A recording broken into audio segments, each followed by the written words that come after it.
Muy buenas noches, queridos alumnos. En esta oportunidad nos acompaña el doctor José Antonio Neira Flores, profesor de posgrado de la Universidad Nacional Mayor de San Marcos, de la Pontificia Universidad Católica del Perú, de la Universidad San Martín de Porres y de la Academia de la Magistratura. También el doctor es autor del Manual del Nuevo Código Procesal Penal y Litigación Oral, Tratado de Derecho Procesal Penal, juez de la Corte Suprema y director de Faja Lima. Por favor, recibamos con fuertes palmas al doctor José Antonio Neira Flores. Bien, muchas gracias. Buenas noches. Bueno, me han encargado los amigos de SERPRO hacer una exposición de algunos temas, sin perjuicio que si tienen alguna pregunta, con todo gusto la planteen para tratar de irla resolviendo. Y así que pueda ser una retroalimentación y no sea un monólogo, ¿no? Entiendo yo que lo vamos a hacer en dos partes, ¿no? Rodrigo, en dos partes, ¿no? Hablaremos 1 hora y cuarto, 1 hora y 25, hacemos un descanso unos 10 minutos y de ahí continuamos, ¿ya? ¿Está bien? A las 8 es el break, perfecto, entonces estamos bien. Entonces vamos a hablar un poco sobre cada uno de esos temas. Audiencia de control de plazo, otro sobre audiencia de acusación en la etapa intermedia. Ustedes, este diplomado tiene que ver con litigación oral y en litigación oral una de las técnicas se denomina prueba real o material o también prueba demostrativa. Y después también ustedes cuando ejercen en el área penal es posible que no estén de acuerdo con una sentencia y quieran ejercer un medio impugnatorio. Por lo tanto, vamos a hablar de apelación y casación y también hay que saber litigar, porque si es una audiencia de apelación, de juicio oral, se puede ofrecer prueba nueva y por lo tanto se siguen lo pertinente las reglas del juicio oral. Entonces hay que saber hacer los recursos, ¿no?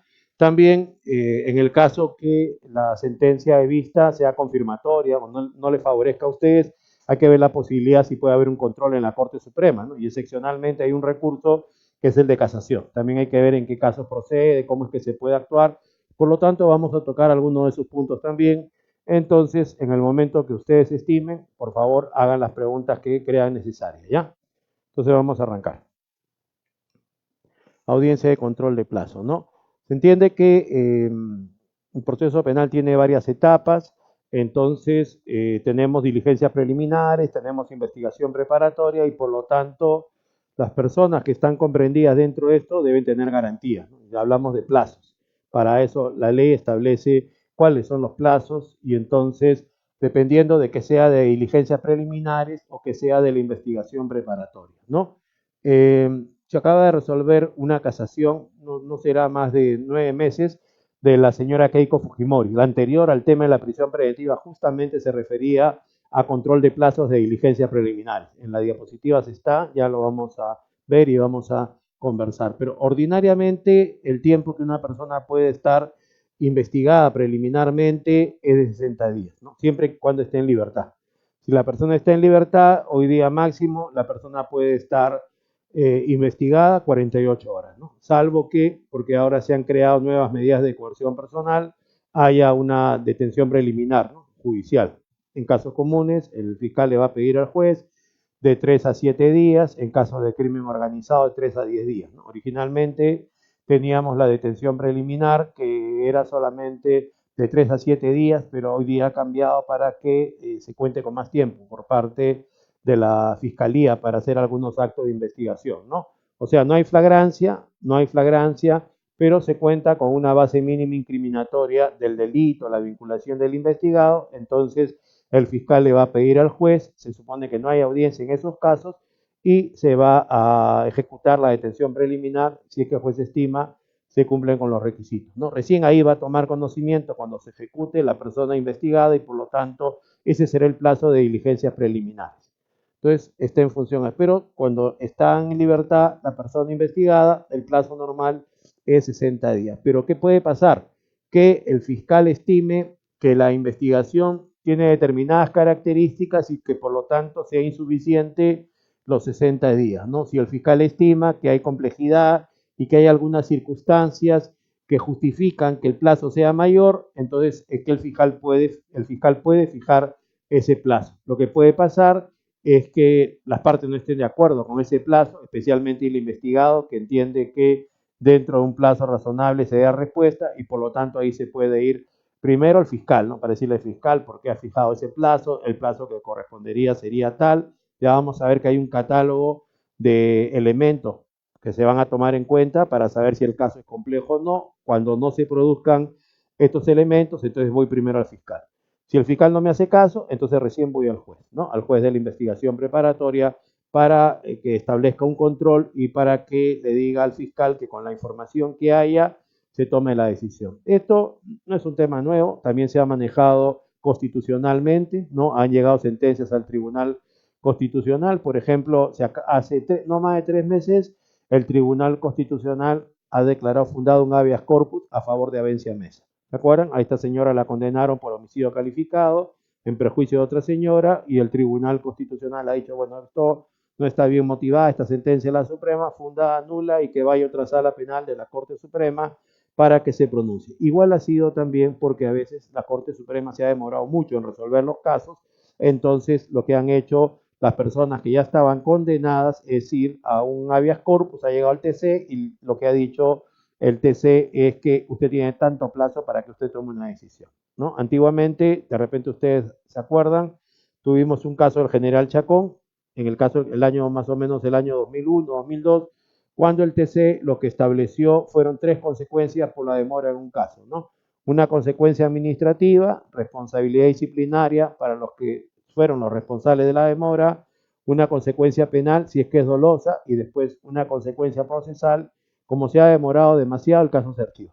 Y entonces eso fue lo que se le aplicó al general Chacón en un caso de enriquecimiento ilícito, el impacto fue negativo, todavía faltaba que para que juzguen a su esposa, que juzguen a su hija, a su yerno, y entonces el impacto en el sentido que cómo va a ser que esto sea así, que se extienda también a estos familiares, y el TC dijo que esto nunca más iba a repetir, que no se iba a aplicar el impacto procesal en el sentido de que por la demora del tiempo los casos se iban a archivar.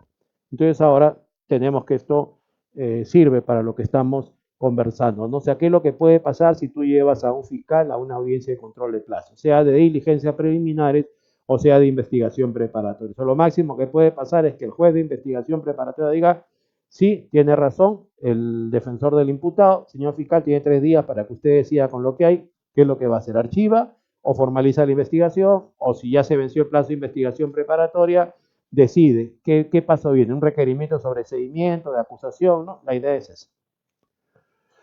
Le digo eso porque si son litigantes, la idea es que tampoco tú tienes que saber cuáles son las expectativas que hay en cada caso, ¿no? O sea, no vas a querer descubrir la pólvora cuando tenemos 13 años de reforma procesal penal. O sea, si no has leído los 566 artículos del Código Procesal Penal, no quiere decir que el código sea nuevo. Si no conoce las 200 jurisprudencias vinculatorias que hay en la Suprema, tampoco quiere decir que el código sea nuevo. Entonces es preferible conocer cuál es el estado actual de la reforma, porque además acá en Lima la tenemos desde el 2011 para algunos delitos contra la administración pública, del 382 al 401, pero la tenemos ya, la teníamos 8 años y solamente falta un distrito judicial. Por lo tanto, el Código Procesal Penal no es nuevo, ya no es nuevo, menos en todo el Perú, ¿ok?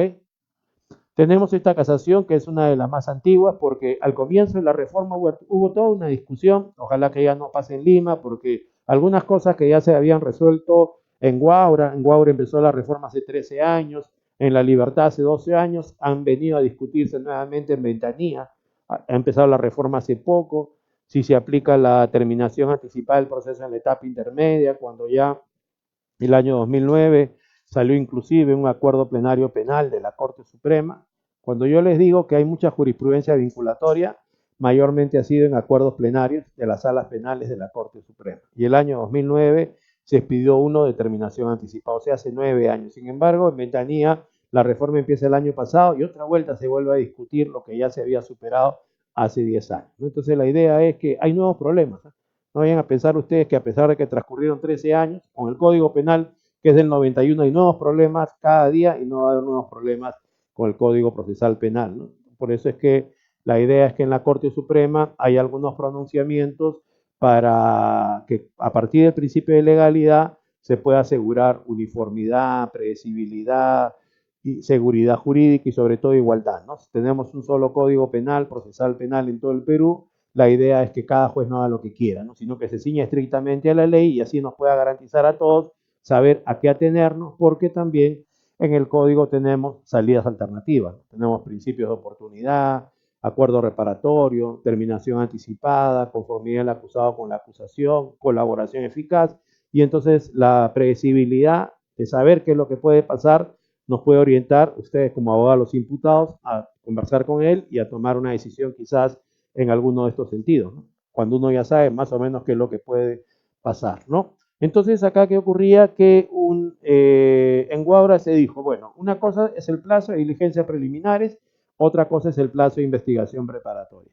Sin embargo, en la libertad se dijo, no, el Código Procesal Penal no habla de diligencias preliminares, habla de investigación preparatoria y por lo tanto el plazo es el mismo. Entonces esto llegó a la Corte Suprema, esa es la casación 2-2008, que dijo que tiene dos funciones diferentes. Nosotros hablamos de actos de investigación y hablamos que tanto preliminarmente como en la investigación le podemos llamar elementos de convicción, elementos materiales, lo que no le podemos llamar es prueba, ¿no? Porque eso solo se va a producir en el juicio oral, tiene otros principios, tiene otras características, en fin. Entonces, la cuestión es que tenemos hace no más de un año y medio, salió una sentencia plenaria casatoria en la Corte Suprema, la primera sentencia plenaria casatoria.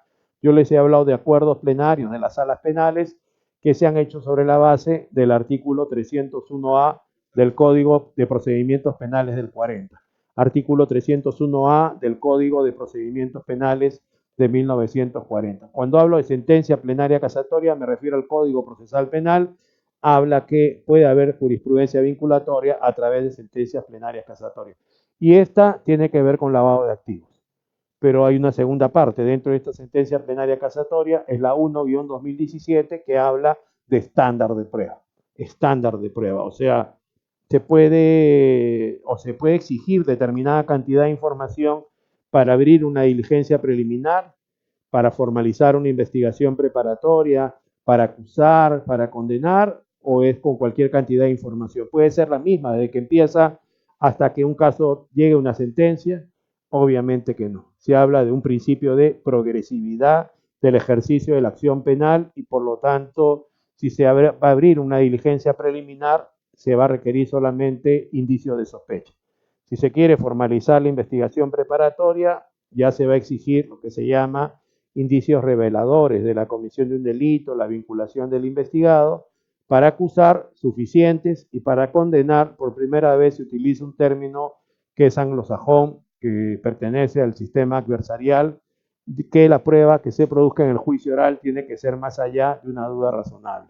Entonces, la cuestión es que si yo abrir una diligencia preliminar es porque tengo algún dato de que se habría cometido un delito. ¿Eso cómo puede concluir? Con un archivo podría concluir también, ¿no? Entonces, por eso hablamos que inicialmente lo que se tiene que practicar en general son actos urgentes e inaplazables, porque me basta con eso para cambiar el estado del proceso a formalización de investigación preparatoria. O sea, igual que en el Código del 40, ¿no? ¿Se acuerdan? El artículo 77 me exigía 3 requisitos, son los mismos que se necesita para pasar de diligencias preliminares a una investigación preparatoria, o sea, que haya elementos de convicción que me indiquen que el hecho constituye delito, que la acción penal no haya prescrito, que se haya identificado el imputado, con la diferencia que con el Código Procesal Penal, cuando se formalice la investigación preparatoria, se suspenden los plazos de prescripción de la acción penal. Ya no es como con el Código antiguo, que era el máximo más la mitad, 80 y 83, no. Con el Código Procesal Penal se formaliza la investigación preparatoria y ya, en todo caso, si quieres computar un plazo de prescripción, vamos a empezar a contar nuevamente el máximo más la mitad, o sea, es casi imprescriptible. ¿Me entienden? O sea, lo que puede prescribir es la acción penal ordinaria. Si es que no te llevan a abrir una diligencia preliminares mientras esté vigente la acción penal ordinaria, te la pueden abrir, pero si no, ya se formaliza la investigación preparatoria y lo que más demora son diligencias preliminares. Se puede completar con la investigación preparatoria y el juicio, aunque no se está cumpliendo con los principios de unidad y celeridad, de concentración, de continuidad, si está haciendo 1 o 2 veces sesiones a la semana, igual los juicios no van a demorar mucho si son casos comunes y corrientes. O sea, hay que recordar que casos de crimen organizado será el 1%.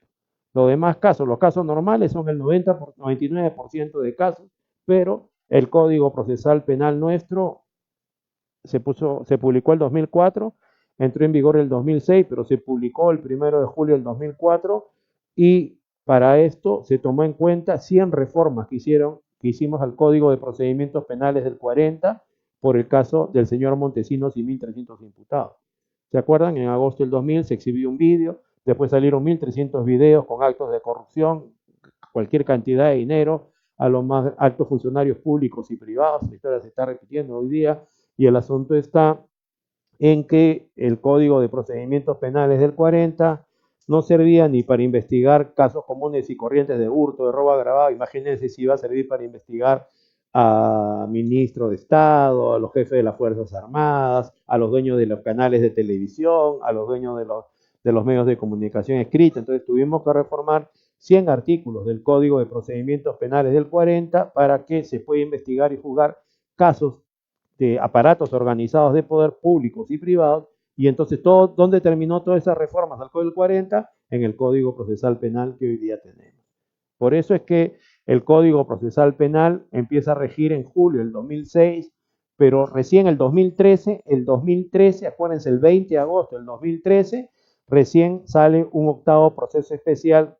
¿Cómo se llama? El 20 de agosto del 2013, el octavo proceso especial, el último, se llama Proceso Especial para Crimen Organizado.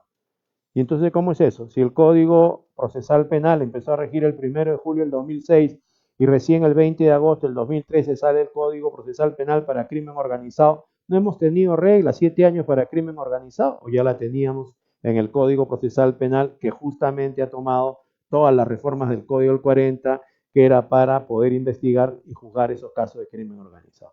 Si ustedes ven la ley 30.077 de crimen organizado del 20 de agosto del 2013, en la parte procesal detalla temas que ya tenemos en el Código Procesal Penal y en todo caso trae, diría yo, un par de temas, ¿no?, que estaban en el Código del 40, pero que no se repitieron en el Código Procesal Penal, que es la prueba trasladada, ¿no? La prueba trasladada. O sea, si tú tienes una declaración de un testigo, pero es imposible que vuelva a declarar en el nuevo proceso, porque lo pueden sobornar, lo pueden asustar, lo pueden matar.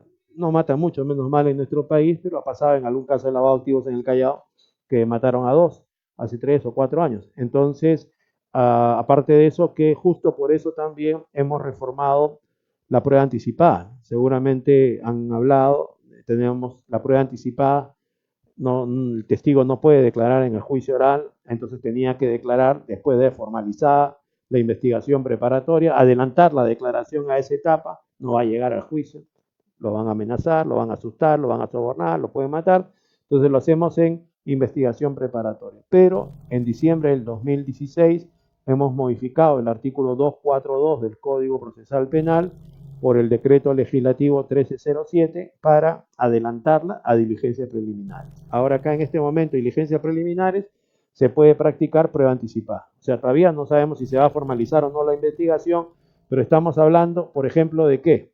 Empezamos con violación a la libertad sexual. Violación a la libertad sexual. Hay un patrón de conducta.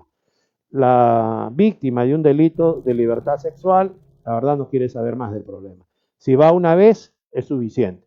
Entonces, si va una vez, tienes que tratar de tomarle la declaración, hacer el examen psicológico, el examen social, pero hay un problema. ¿Cuál es el problema? Eso es lo que se ocurría antes de esta reforma, que la persona que ella le atribuya la responsabilidad de su violación no tiene abogado. Y entonces, ¿qué va a pedir el abogado? Va a pedir que se amplíe la declaración para poderle interrogar. La idea es que eso ya no ocurra y por lo tanto que la declaración de la persona que denuncia un delito sexual sea a través de la prueba anticipada en diligencias preliminares, para que haya un juez, haya un fiscal, haya un defensor, esté la persona investigada, esté la persona denunciante del delito, seguramente con cámara GS, con la protección, para no afectar su integridad sexual, para que crezca libre de taras psicológicas, psiquiátricas, y entonces ahí tenemos un escenario para que se garantice también el derecho de defensa de la persona investigada. Pero no solo para ese delito, ¿no?, también para delitos contra la administración pública, también para tráfico ilícito de drogas, también para lavado de activos. Hay un catálogo de delitos pequeño, pero ahí está la lista. O sea, no es que en cualquier delito, en diligencias preliminares, se va a hacer una práctica de prueba anticipada. En los demás delitos sí puede ser siempre después de formalizado la investigación preparatoria, porque la urgencia no es tan como en los casos que yo les estoy diciendo. Además, la idea es, hay que asegurar la información, ¿no? Hay que asegurar la información porque nosotros en el proceso penal que tenemos, por más de que hayamos hablado que el cambio es del sistema escrito al sistema oral, tenemos 13 años de reforma y el expediente no ha desaparecido ni va a desaparecer nunca para la investigación preparatoria, porque es una garantía. Nuestro proceso penal tiene un origen europeo continental, español, italiano, alemán, francés, en Portugal y todo. En todos estos países, como en Latinoamérica, las diligencias preliminares y la investigación preparatoria van a costar en actas. Van a costar en actas. Ahí esa es una garantía que nosotros tenemos.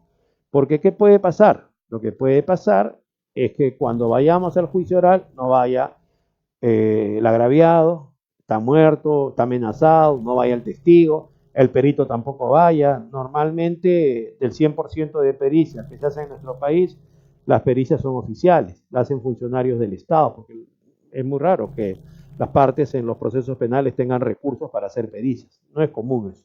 Normalmente lo hace el Ministerio Público, lo hace la policía, en fin, la Contraloría. Se busca una institución pública y bueno, ya vamos a hablar ahí que hay que tener cuidado porque la idea es que antiguamente se pensaba que como la pericia era oficial, los funcionarios públicos tienen que ser leales a la administración pública y por lo tanto el valor de la pericia debería ser el mayor, pero es como cualquier persona, los funcionarios públicos, los peritos se podrían equivocar.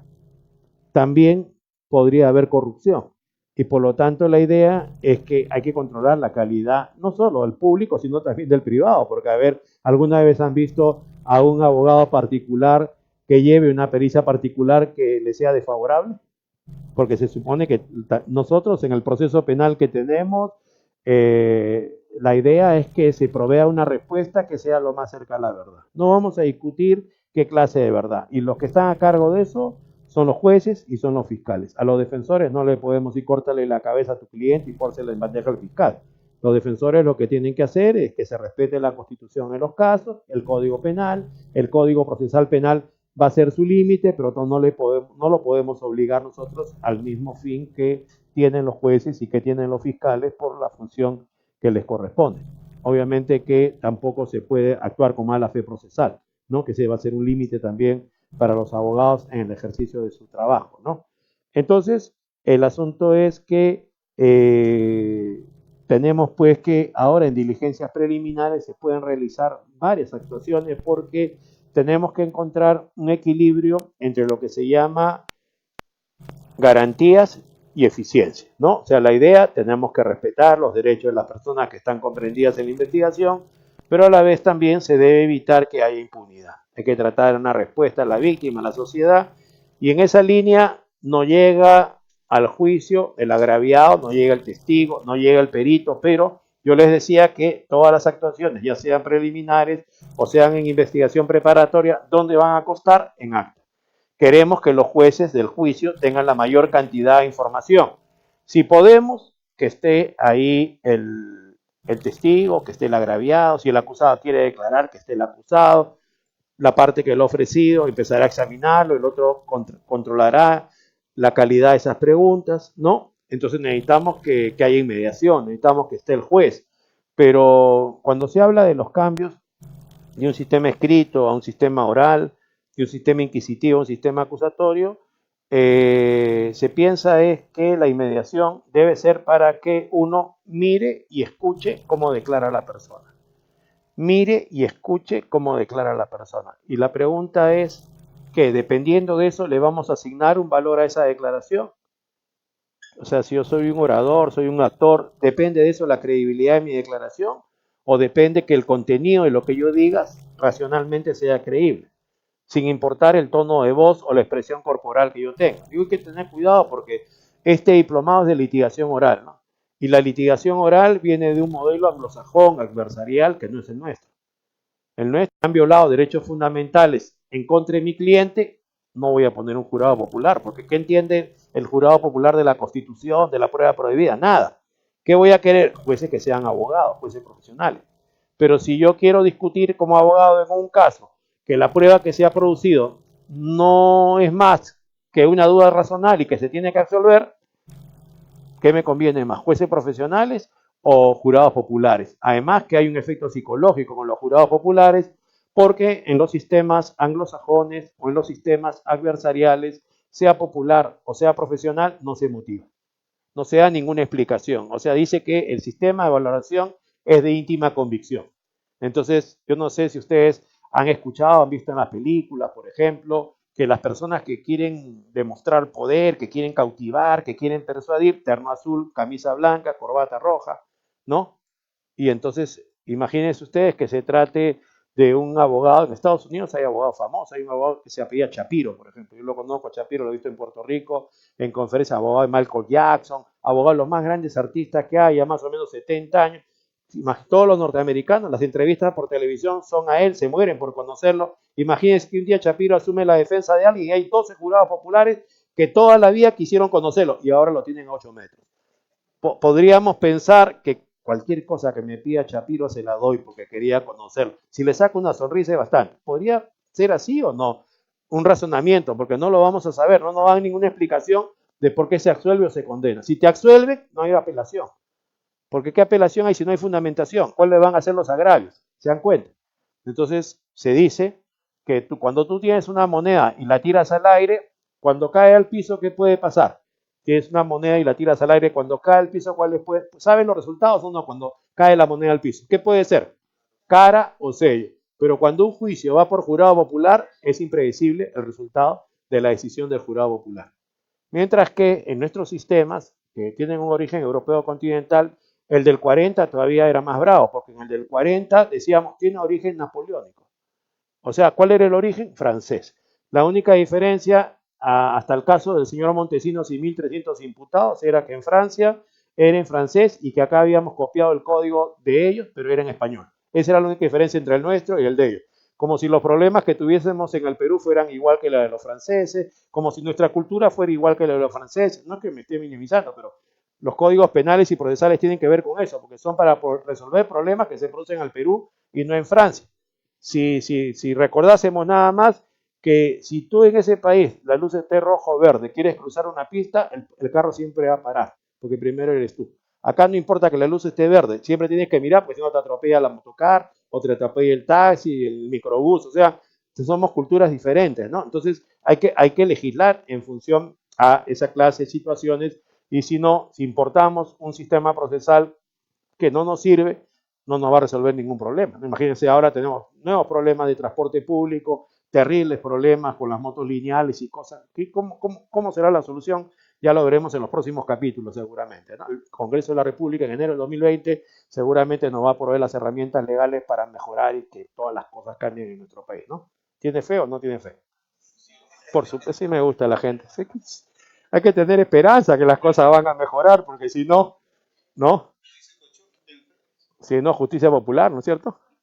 Entonces el asunto está que qué pasa si los testigos no van, pero declararon en diligencias preliminares con todas las garantías, o declararon en la investigación preparatoria con todas las garantías. El fiscal o la defensa, ¿qué va a pedir en el juicio oral después de que declaren todos los testigos? ¿Qué va a pedir? Que se oralice la declaración. Si está en un video, que se visione la declaración. Si está en un audio, que se escuche el audio. O sea, la idea es que tenemos que proveerle al juez la mayor cantidad de información para obligarlo al juez que en un papel, o si tiene condiciones de hacerlo oralmente, nos diga qué valor le va a dar a la prueba de la fiscalía, qué valor le va a dar a la prueba de la defensa, y sobre esa base, teniendo en cuenta la mayor cantidad de hipótesis que considere probada, tome una conclusión, culpable o inocente. Eso tiene que ver con el tema de la motivación. Si no nos satisface, apelamos, ¿no es cierto? Apelamos. La del litigante es ver si está bien, está mal, y sobre esa base apelamos y vemos qué podemos conseguir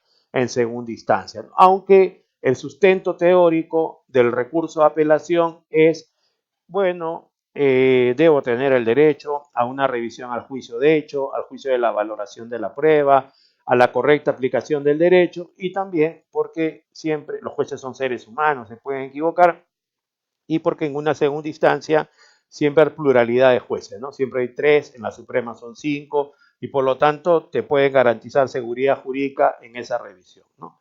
pero también podríamos continuar con el mismo argumento y decir, sí, pero en la segunda instancia también son seres humanos, los jueces que van a resolver también se pueden equivocar, y así sería interminable el sistema de recursos, nunca terminarían los casos, y por eso se concuerda con lo que se llama economía procesal para que se garantice máximo una instancia plural, ¿no? Entonces ahí viene el tema de el litigante, ¿no? Que de repente la teoría dice que se busca justicia, ¿no? Puede ser también que el litigante busque otro resultado, ¿no? Ya veremos qué pasa, pero si es mejor que este, siempre va a estar bien. Mejor si el fiscal no plantea el recurso, ¿no? Porque si el fiscal no plantea el recurso, no hay reforma en perjuicio del imputado y entonces vamos a ver qué sale, ¿no? Lo peor que puede ocurrir es que se confirme la decisión, ¿no? El auto o la sentencia. Entonces, fíjense ustedes, en diligencias preliminares todo lo que puede pasar, ¿no? Y el plazo va a estar en función a qué? Va a estar en función a si hay una persona privada de libertad o no hay privada de libertad. Es más, también hay que recordar que ahora, también en ese decreto legislativo 1307 de diciembre del 2016, se reformó el tema y ahora tenemos detención por flagrancia judicial, ¿no? Nuevecito. Porque antes, máximo, bueno, se reformó la Constitución, era 24, era 48, pero ahora más plazo todavía. A diligencias preliminares judiciales, ahora también hay la posibilidad que pueda haber una afectación de la libertad personal, también de 3 a 7 días en casos comunes, o de 3 a 10 días crimen organizado, después de que se logra la primera decisión, ¿no? De detención preliminar. Esta detención por flagrancia judicial. O sea, ya sea una, ya sea otra, se cumple lo que siempre quería la policía, tener a disposición física a la persona investigada para practicar ciertos actos de investigación y bueno, estamos en ese tema. Entonces, la idea es que esto no puede ser indefinido, ¿no? Que tiene que haber un control y entonces, si es que el fiscal va a fijar un plazo diferente al de la investigación preparatoria, que me diga cuál y por qué, ¿no? Y ahí entran a tallar ustedes como abogados, ¿no? Hay que ver bien ese tema también, ¿no?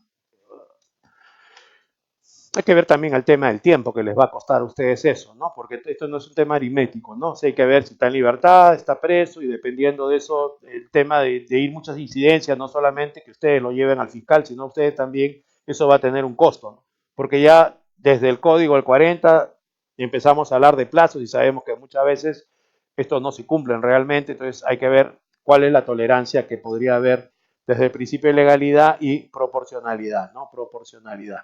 También que tenemos esta regla, ¿no? Esta regla que si, como les decía yo al comienzo, si el exceso en la duración del plazo va a generar el archivo del caso o va a tener una consecuencia administrativa. El artículo 144 del Código Procesal Penal establece este tema de la consecuencia administrativa. Acá está la casación 2-2008 que también se refiere a este tema, ¿no? También hay malas prácticas, ¿no? O sea, ya se venció el plazo de diligencias preliminares. Si se quiere prolongar el plazo, tendría que ser antes. Si ya se venció, en todo caso, que tome la decisión que corresponda en ese momento, ¿no? Archivo o formalización, ¿no? Tenemos esta casación 134-2012 de Ancash que se ha referido en ese sentido, ¿no? O sea, tiene un momento, ¿no? En el cual se puede disponer la ampliación por parte del fiscal. Y tenemos dos artículos, 65 y 122 del Código Procesal Penal, 65 y 122 del Código Procesal Penal, que establece que las disposiciones, o sea, los fiscales, cuando van a tomar una decisión, tienen que expedir una disposición que tiene que ser motivada fáctica y jurídicamente, ¿no? 65 y 122, ¿no? También el tema de que si se quiere aprovechar señalando que el caso sea complejo, eso va a tener que hacerse en el momento oportuno, ¿no? Y no cuando se haya vencido el plazo, ¿no? Eso también, ¿no? Tenemos esta casación 134-2012 que se refiere a eso, ¿no? Es el artículo 334, inciso 2, ¿no? Que es la norma legal para el tema del control de los plazos, ¿no? Decíamos cuál era el procedimiento ya, está acá, primero al fiscal, después vamos al juez de la investigación preparatoria. Ahora, ¿qué pasa cuando ya se trata de la investigación preparatoria, ¿no? O sea, terminamos las diligencias preliminares, ya se formalizó la investigación preparatoria, Y entonces entramos acá a este tema. A ver, voy a poner algo que es nuevo para nosotros, porque todavía en Lima no tenemos reforma procesal penal para delitos comunes. Pero a ver, en Ventanilla sí está, en Lima Norte está, en Lima Sur también me parece. A ver, en septiembre del año 2016 ha cambiado el protocolo para hacer pericias psicológicas. En los delitos sexuales, por ejemplo, la víctima se indica, el imputado niega, y entonces el fiscal se va a preguntar cómo corroboro yo la sindicación de la menor. Uno de los primeros acuerdos plenarios de las salas penales de la Corte Suprema es el 2-2005. Deben haber trabajado ustedes con ese acuerdo plenario 2-2005 sobre el valor de la declaración de imputados, agraviados, testigos. ¿Cuándo tiene más valor? Cuando sea uniforme, no hayan inconsistencias sustanciales. Dos, no hay un móvil distinto al de la verdad, ¿no? Ánimo perverso, hacer imputación falsa. Y tres, prueba alrededor del delito que corrobore la sindicación, ¿no? Y entonces ahí, en los delitos sexuales, ¿qué dice la menor? Se indica. ¿Qué dice el imputado? Niega. ¿Qué establece la pericia psicológica? Estresor, producto de agresión sexual. Entonces el fiscal con eso lo que puede pensar es que está corroborada la sindicación de la menor, acusa, hace un año la pena privativa de libertad por violación a la libertad sexual cuando la víctima tiene 14 para abajo es cadena perpetua. El fiscal acusa, podría pedir esa pena, el órgano judicial podría condenar, y la pregunta es, ¿y si hay un error en la pericia psicológica, que es lo que estamos utilizando para corroborar la declaración de la agraviada? Ustedes se preguntarán, ¿y puede haber un error en la pericia psicológica? Puede haber un error en cualquier clase de pericia. Hacemos un control, porque estamos hablando, las pericias pueden ser científicas, pueden ser técnicas, pueden ser artísticas, y cuando hablamos de ciencia, por ejemplo, la psicológica pertenece a las ciencias sociales. Por lo tanto, estamos hablando de epistemología, estamos hablando que buscar la verdad, y la ciencia es la verdad, y para hallar la verdad, la ciencia tiene cualquier cantidad de protocolos o métodos. Todos tienen errores. La cuestión es que se utilice en el caso concreto el que tiene la menor cantidad de errores. O sea, estamos hablando de un tema de epistemología. El ideal sería que el juez, el fiscal, el abogado defensor tenga un epistemólogo que nos diga, oye, en este caso de pericia contable está bien ese, ¿ah? En este caso de perito de ingeniero está bien ese, en este de perito psicológico está bien ese. Pero como no hay recursos, eso es imposible. Cada uno de nosotros entonces debería contar con alguna preparación dependiendo de la pericia para saber si es el idóneo. La pregunta es, pero si la pericia es del Estado, ¿es confiable al 100%? Depende, porque se supone que hay que comprobar que siga los parámetros científicos. Ejemplo, sí, no, por favor. Al respecto, hay una posibilidad a 294 que dice que una pericia psicológica no vale para fundamentar una sentencia condenatoria. Ya. Si carecen de otros medios probatorios, si solamente tendrían una pericia psicológica, el recurso de nulidad 294-2012 de Huaraz dice que un resultado pericial psicológico no valdría para condenar a una persona por delito de violación sexual.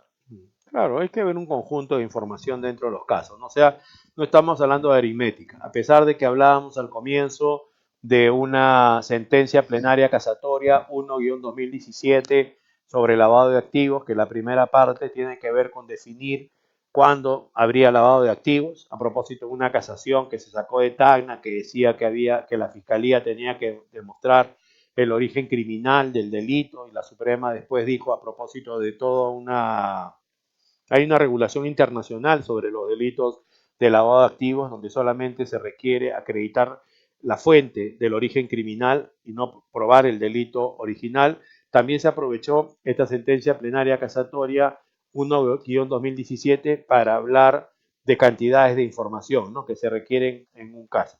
Toda la vida hablamos que para condenar a una persona, ¿qué se necesita? Se necesita que haya convicción por parte del juez.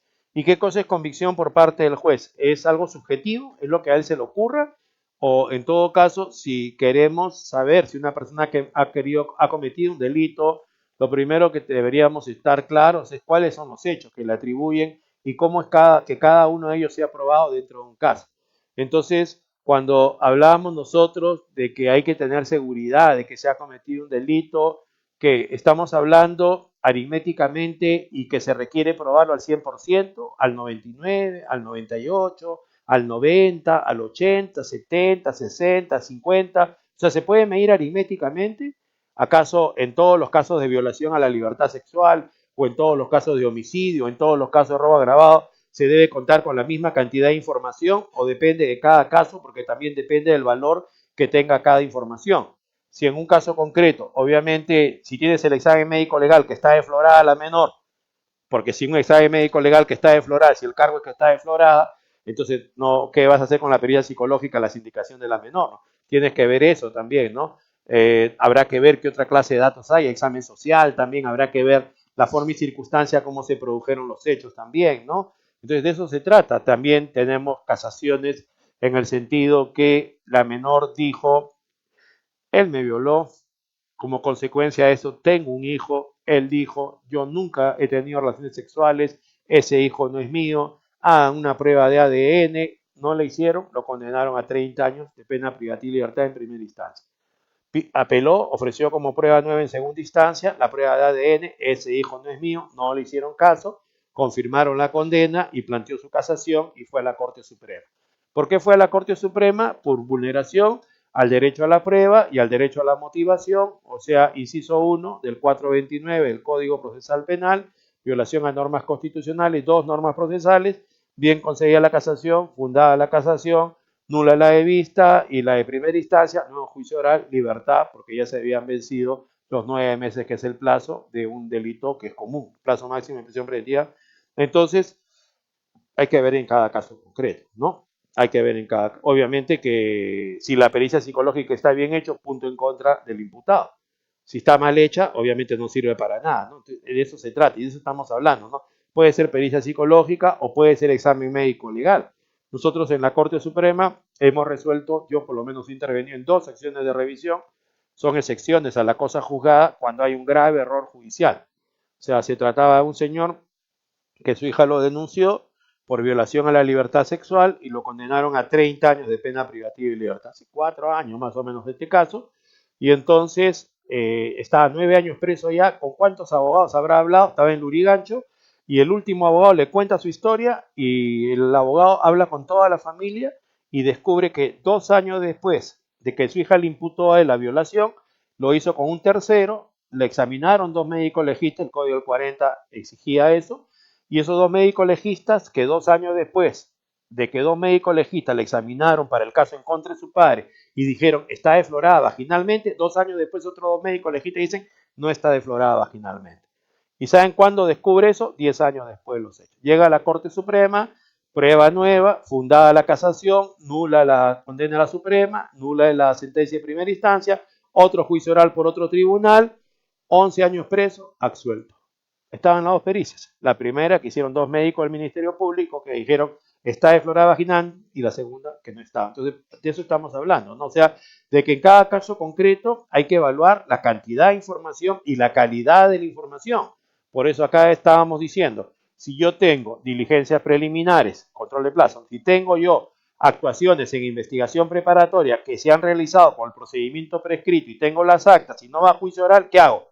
Yo soy fiscal o yo soy la defensa, le digo al juez del juicio, primero al de la etapa intermedia para que se admita y si no, al juez del juicio que se oralice esa declaración. Porque ¿qué necesitamos? Que el juez del juicio tenga la mayor cantidad de información para que tome una decisión. Y en el tema de pericias tenemos en la Corte Suprema hemos resuelto un caso, que es muy famoso el caso, es el caso de homicidio calificado de Walter Oyarce, del Estadio Monumental. ¿Se acuerdan? Un muchacho que estaba a 30 metros altura de la cancha, de espaldas de la cancha, y entonces la pregunta era, ¿se cayó solo, se suicidó o 3 sujetos lo empujaron? Uno del pecho, 2 le levantaron la pierna porque él cayó a 30 metros de altura estando de espalda. Entonces, en esa sentencia la Corte Suprema dijo, no, homicidio calificado.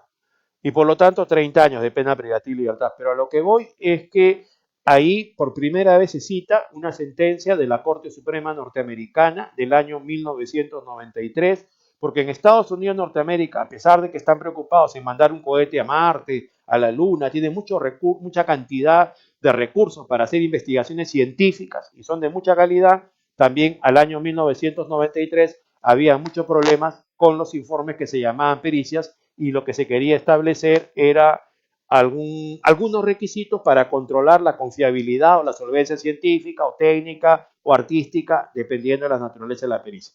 Entonces la Corte Suprema Norteamericana, el año 1993, en una sentencia muy famosa que se viene utilizando mucho en Latinoamérica, Centroamérica, se llama el caso Dauber versus Merrell, se cita en el caso de Walter Oyarce y se citan los requisitos para establecer algunos parámetros para evitar que porque lo haya hecho un funcionario público se le asigne la mayor cantidad de valor y se tenga más elementos en contra del imputado. Como bien dice acá el doctor, no, con una sola pericia no vamos a condenar a nadie, como no vamos a condenar a nadie solo con la sindicación de la agraviada, ¿no? Entonces hay que ver en cada caso concreto qué hay y qué valor se le puede asignar. Entonces, el tema está que ahí, por ejemplo, se establece lo siguiente, que para que una pericia, obviamente en diligencias preliminares, nunca se va a realizar, es muy difícil que sea una pericia, quizás un examen médico legal, ¿no? Para los casos de delitos sexuales, para avanzar, pero ponte que tengas un delito contra la administración pública, no vas a hacer una pericia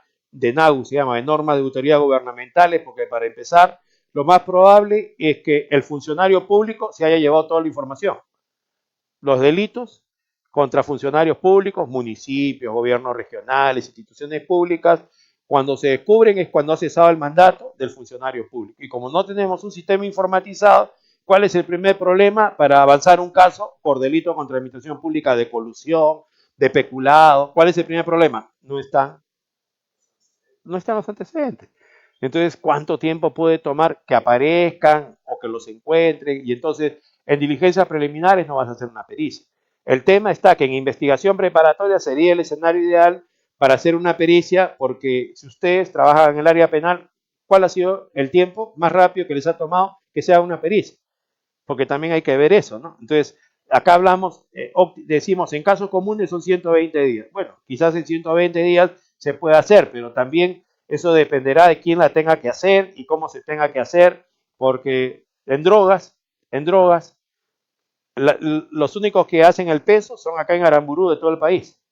O sea, en cualquier lugar del Perú, Tumbes, Tacna, Loreto, la droga la tienen que traer acá a Aramburú para que la pese, porque no hay un sistema de pesado. O sea, y ni siquiera se produce una intervención de 10 kilos de clorhidrato de cocaína, traen la droga inmediatamente. Hay que esperar si en la semana se captura a otro, porque hay que ahorrar, ¿no? Para mandar a un policía con 2 muestras, 3 muestras, para que la droga llegue acá y de tal manera que así la puedan pesar. Entonces, más o menos, ¿cuál es el promedio para que se haga una pericia? Si es un caso de drogas común y corriente, 6 meses.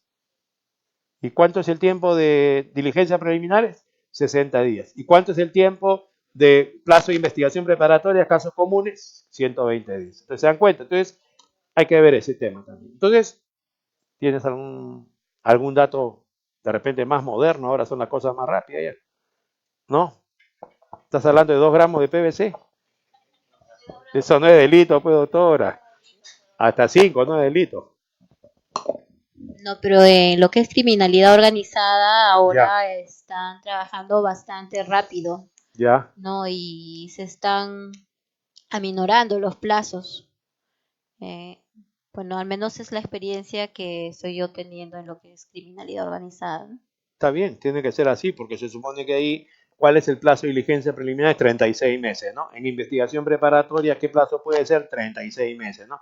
El tema está que tenemos la ley del 20 de agosto del 2013, ¿no? En el artículo segundo sobre crimen organizado que nos dice, esta es la lista de delitos en el tercero, y bueno, tiene que haber 3 o más que actúen en concierto, ¿no? No importa la modalidad que sea, si es lineal, horizontal, pero entonces siempre va a exigir bastante trabajo, ¿no? Ponte que sea lavado de activos, ponte que sea drogas, porque el tiempo te va a quedar corto. El problema tiene que ver con la prisión preventiva, ¿no?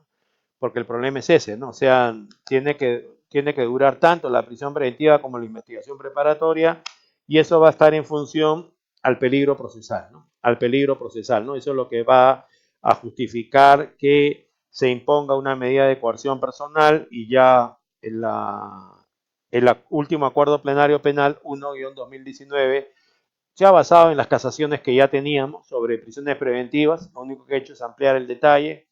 La casación 626-2013 Moquegua, ¿no? Donde se establece la primera, los requisitos, ¿no? Yo fui el ponente incluso de esa casación, con los roles del juez, del fiscal, del defensor.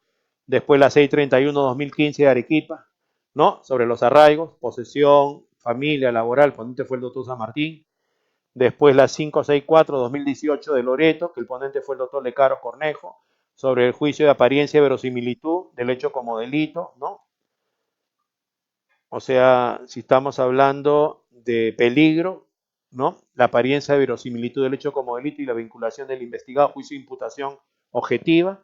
Y la última, que fue la que generó que el Ministerio Público solicite el acuerdo plenario penal, es la 1445-2018 de la Sala Nacional, donde se establece que el peligro tiene que ser concreto, no debe ser peligro abstracto, o sea, no peligro de tratado, no peligro de manual, sino acá en este caso concreto dime por qué hay peligro de sustracción o dime por qué hay peligro de perturbación, ¿no? Y lo que ha hecho el acuerdo plenario es detallar, ampliar todo esto, tomar en cuenta en alguna parte el habeas corpus del caso de Nadine Heredia y Ollantumala, ¿no? De no hacer audiencias en la noche, que no sean largas las audiencias, que se le diga a los jueces solo lo que los jueces no saben, ¿no? O sea, no es una clase, ¿no? Entonces, normalmente los jueces conocen la ley, la doctrina, la jurisprudencia, salvo que sea su primera audiencia de prisión preventiva, ¿no? Normalmente tienen 100, 200, 300, y lo que no saben los jueces son los hechos concretos del caso, ¿no? Y esa es la idea, ¿no?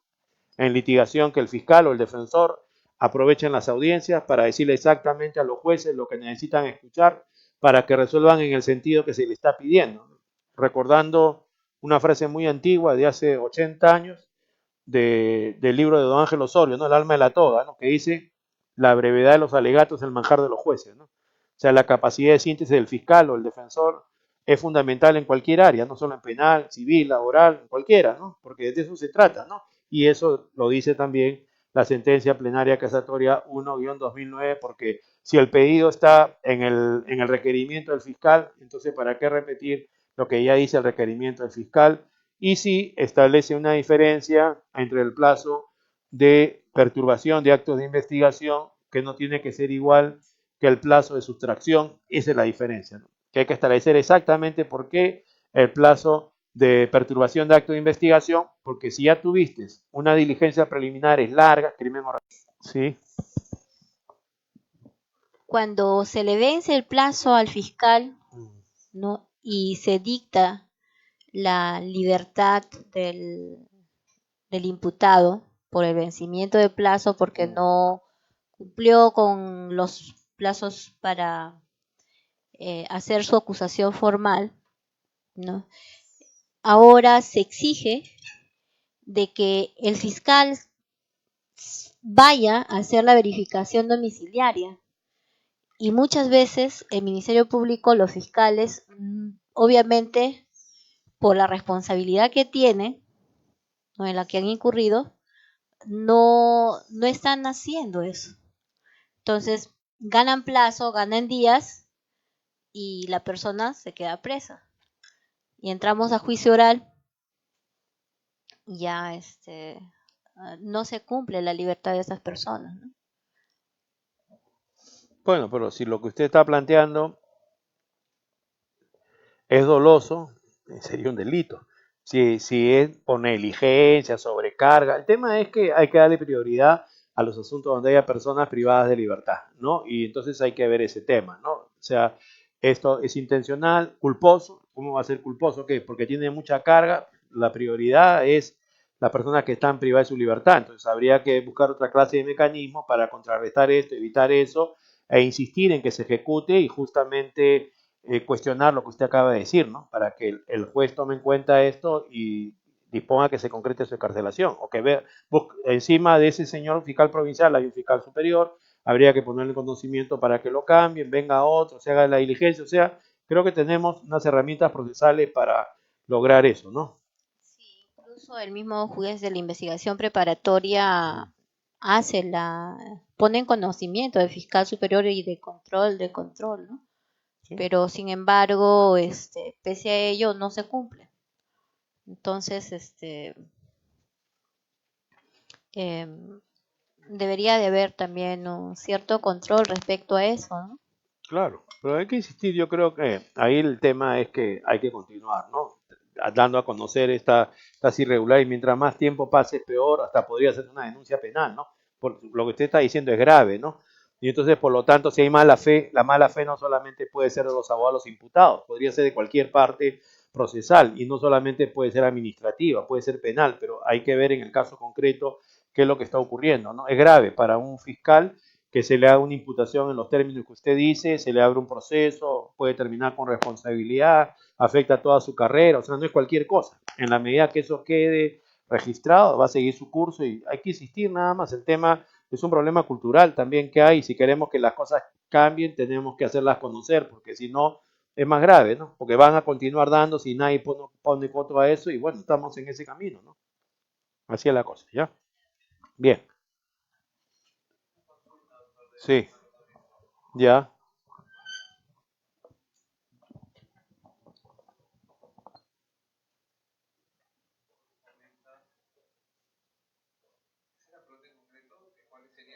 Mm.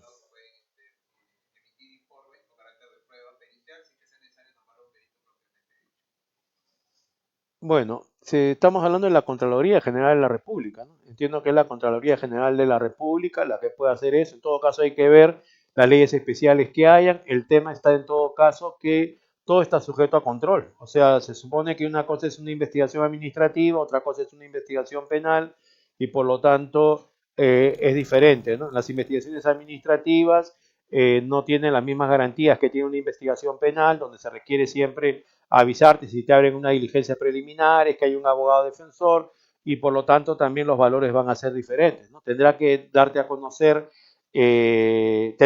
primero tienen que abrirte una diligencia, tendrá que tomarte una declaración, te van a tener que pedir información, te van a tener que poner en conocimiento tuyo para que puedas eh, ejercer el derecho de defensa que tú tienes, ¿no? O sea, no se trata de que, aunque no tenga el nombre de perito, porque se supone que el fiscal no es el que le ha dicho a la Contraloría, haga usted el informe especializado, sino que la Contraloría tiene una legislación especial en el sentido de que abre unas diligencias preliminares y puede ser que todo el tema quede administrativo o si considera que tiene contenido penal, recién le da el conocimiento al señor fiscal y entonces a partir de ahí ya vamos a ver qué es lo que ocurre, ¿no?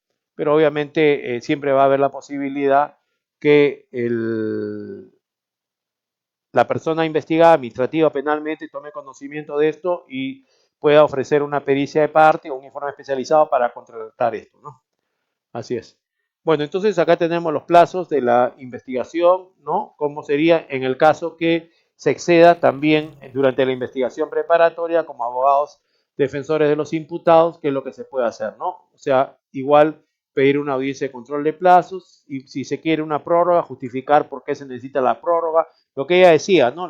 El abogado lo que tendría que sacar en cara es la falta de diligencia, ¿no? La falta de diligencia del Ministerio Público ha tenido tanto tiempo y que ha avanzado, ¿no? Por eso, que ha avanzado y por lo tanto, ¿para qué quiere otros 36 meses, señor? Ya que se ponga coto a esto, centrar el tema de si no es proporcional, ¿no? No es proporcional.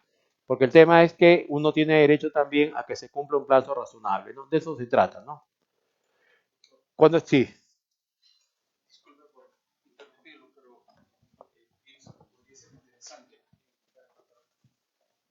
En criminalidad organizada, en investigación preparatoria, se genera la prueba anticipada en presencia del juez y de todos los actores. Pero la doctrina nos dice que la prueba anticipada se va a generar cuando el testigo probablemente no llegue a juicio o su vida corre peligro o sufre de alguna enfermedad degenerativa y de tal manera igual no llegaría a juicio solamente en esas circunstancias. Pero de tal manera que sí se realizaron con todas las medidas del caso la prueba anticipada. Y la pregunta es, si dentro de un tiempo se va a llevar a cabo el juicio y esa prueba anticipada se va a actuar, pero si el testigo o la persona que atestiguó todavía está vivo, está coherente, sano, lúcido, sería razonable solicitar la no actuación de esa prueba anticipada en juicio y solicitarle al juzgador que participe el órgano de prueba, doctor? Si ha cambiado la situación, sí, pero tienes que demostrarla. Pues se supone que para que se haya producido la prueba anticipada es porque tiene que haberse acreditado enfermedad, amenaza, peligro de corrupción, ¿no? Y por eso es que se ha aceptado la prueba anticipada. Si las cosas han cambiado y tú lo demuestras, podría ser, ¿no? Podría ser, pero tampoco, no, el tema está que eso hay que demostrarlo. ¿Cómo lo demuestras? ¿Cómo puedes demostrar tú eso como abogado de un imputado? Es que el tema es de un colaborador eficaz. Ya. Y bueno, la gente sabe quién es colaborador eficaz en Ya. nuestro medio. Ya. Pero no está enfermo, no está muerto. Ya. Está vivo, además es joven. Ya. Y eso es la prueba anticipada que se ha generado. Ya, con todo lo que tú dices, no hay un riesgo de que le pase algo si va a juicio oral. Claro, el riesgo sí existía, pero si llegó al juicio y está vivo, entonces se tendría que exigir que participe como órgano de prueba. Bueno, el tema es que no se quieren héroes dentro del proceso, ¿no? Se supone que en la prueba anticipada ha estado el abogado de la persona investigada, ha podido contradecir, en el juicio oral también lo va a poder hacer. Si tú objetivamente demuestras que la situación ha cambiado, ya se tendrá que hacer un análisis, pero como respuesta inicial es no.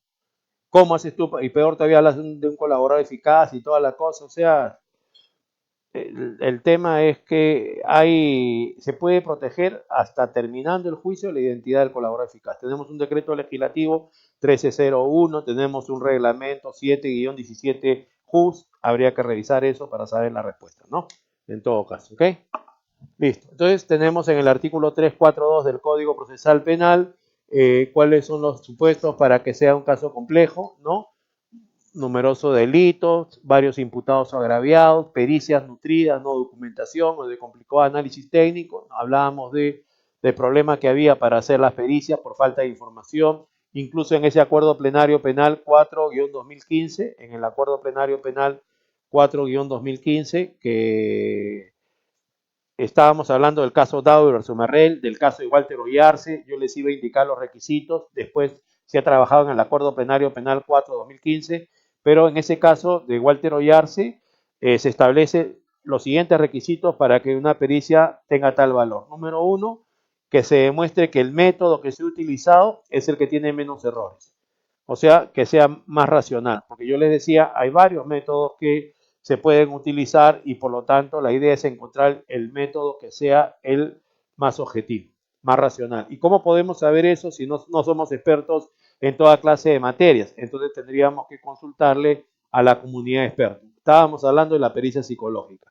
Entonces, si se trata de la pericia psicológica, ¿a quién tengo que preguntarle? Tendría que preguntarle a las facultades de psicología, tendría que preguntarle a los colegios de psicólogos, también tendría que ver las revistas especializadas para saber si ese método que se está utilizando es el más adecuado o no, para saber también, dependiendo del autor, ¿no? Si tiene poder de autoridad o no el autor para hacer ese método, ¿no? Entonces, por ejemplo, en la pericia psicológica yo les decía que hasta septiembre del año 2016 era entrevista única, 30 minutos, hasta septiembre del 2016. A partir de septiembre del 2016 se establece que sean 4 horas, porque en cada hora hay que aplicar distintos tests. Cada hora hay que aplicar distintos tests. O sea, para que tenga valor científico hay que aplicar determinada cantidad de tests. De septiembre del 2016 para atrás, ¿cuánto era? Entrevista única 30 minutos. Ahora, ¿cómo es? 8 veces más lo que era de septiembre del 2016 para adelante. Entonces, el asunto está de... ¿Y por qué han cambiado? ¿Por qué han cambiado? ¿No? Porque imagínense cuántos años hemos tenido que el protocolo o método del Ministerio Público era entrevista única 30 minutos y en septiembre de 2016 para adelante cambia a 8 veces más, porque la Organización Mundial de la Salud ha establecido un método. Si no se cumple con ese método, no es científico y no tiene valor.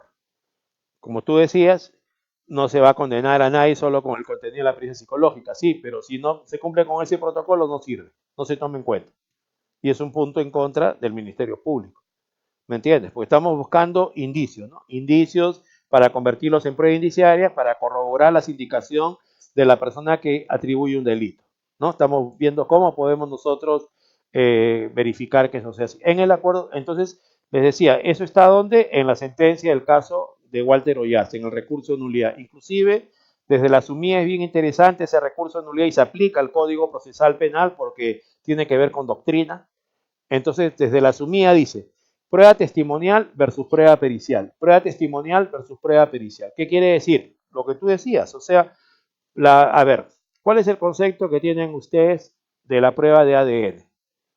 ¿No? Por ejemplo, acá, en un delito de violación a la libertad sexual, en diligencias preliminares, sería fabuloso si se puede hacer una prueba de ADN en el hisopado vaginal, ¿no? Vemos, comparamos con el tema del esperma del investigado y podemos sacar, sí, es de él, pum, él la violado, ¿no? Si es que queda eso líquido seminal. Entonces, el asunto está que decimos, no, la prueba de ADN, 99.99% de confiabilidad, decimos.